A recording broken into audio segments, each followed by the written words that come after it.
Bukan ditakdirkan hidup kita susah, pasti ada jalan untuk menjadi mudah. Jangan mengharapkan, berusahalah, moga dipermudahkan insya-Allah.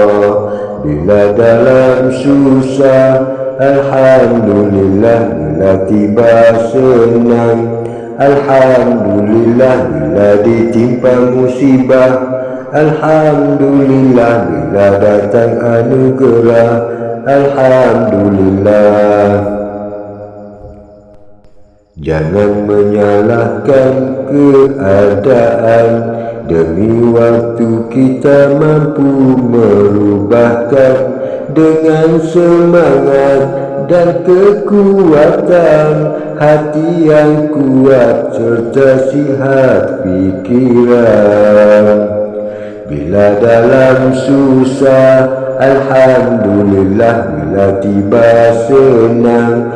Alhamdulillah bila ditimpa musibah.